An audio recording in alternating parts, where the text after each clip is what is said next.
ఇప్పుడు నేను చెప్పబోయే బ్లడ్ గ్రూప్స్ ఉన్న వాళ్ళకు లివర్ సమస్యలు వచ్చే అవకాశం ఎక్కువగా ఉంటుంది అని నిపుణులు చెప్తున్నారు. అయితే మనకు నార్మల్గా అత్యవసర పరిస్థితుల్లో మాత్రమే మనం బ్లడ్ గ్రూప్ గురించి తెలుసుకోవాలనే ఆసక్తి మనకు ఉంటుంది. అయితే ప్రముఖ జర్నల్ ఫ్రాంటియర్స్లో ప్రచురించిన ఒక కొత్త అధ్యయనం ప్రకారం మన బ్లడ్ గ్రూప్ మన ఆరోగ్యానికి సంబంధించిన చాలా విషయాలను సూచించగలుగుతుంది అని చెప్తున్నారు. ముఖ్యంగా కొన్ని బ్లడ్ గ్రూప్స్ ఉన్న వాళ్ళకు ఆటో ఇమ్యూన్ కాలేయ వ్యాధులు వచ్చే ప్రమాదం ఉంది అని చెప్తున్నారు.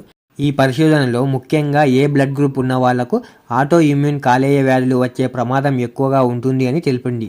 ఈ ఆటో ఇమ్యూన్ వ్యాధులలో రోగనిరోధక వ్యవస్థ పొరపాటున మన కాలేయం పైన దాడి చేసి దెబ్బతీస్తుంది అని పరిశోధనలు చెప్తున్నారు.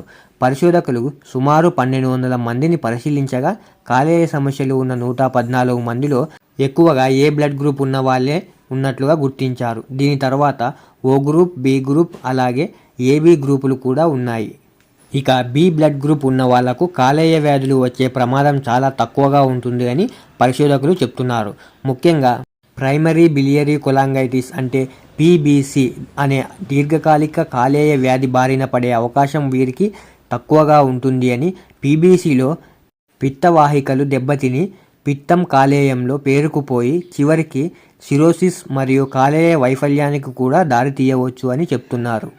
ఇక మీ బ్లడ్ గ్రూప్ ఏ అయినంత మాత్రాన మీకు ఖచ్చితంగా కాలేయ వ్యాధి వస్తుందని కాదు, కానీ ఇది ఒక ప్రమాదకరం కాబట్టి మరింత జాగ్రత్తగా ఉండడం ముఖ్యమని నిపుణులు చెప్తున్నారు. ఎటువంటి స్పష్టమైన కారణం లేకుండా అలసట, కీళ్ళ నొప్పులు వంటి లక్షణాలు కనిపిస్తే వెంటనే వైద్య పరీక్షలు చేయించుకోవడం అవసరమని నిపుణులు చెప్తున్నారు. ఆరోగ్యకరమైన జీవనశైలిని పాటించడం, వ్యాధులను ముందుగా గుర్తించడం అలాగే చికిత్స పొందడం కాలేయ ఆరోగ్యానికి చాలా మంచిది అని చెప్తున్నారు. పీబీసీ వంటి దీర్ఘకాలిక కాలేయ వ్యాధులు ఉన్నవాళ్ళు కొన్ని జీవనశైలి మార్పులు అయితే చేసుకోవాలి అని నిపుణులు చెప్తున్నారు. ముఖ్యంగా ఆల్కహాల్ తీసుకోవడం పూర్తిగా మానేయాలని, అలాగే ఆల్కహాల్ తీసుకోవడం ఎందుకు మానేయాలి అంటే ఇది కాలేయానికి చాలా హానికరం అని చెప్తున్నారు. ఇక వీటితో పాటు తృణధాన్యాలు, పండ్లు, కూరగాయలు, ఇక ఆరోగ్యకరమైన కొవ్వులు అంటే ఆలివ్ ఆయిల్ వంటివి ఉండే ఆహారం తీసుకోవడం మంచిది అని చెప్తున్నారు. అంతేకాకుండా పీబీసీ ఉన్నవారికి ఆస్టియోపోరోసిస్ అంటే ఎముకల బలహీనత వచ్చే ప్రమాదం ఉంది కాబట్టి కాల్షియం మరియు విటమిన్ డి అధికంగా ఉండే ఆహారం లేదా సప్లిమెంట్లను తీసుకోవడం, రోజు వ్యాయామం చేయడం కూడా అవసరమని నిపుణులు చెప్తున్నారు. ఇలాంటి మరిన్ని ఇన్ఫర్మేటివ్ వీడియోల కోసం మన ఛానల్ను సబ్స్క్రైబ్ చేసుకోండి. వీడియో నచ్చితే ఒక లైక్ చేసేయండి.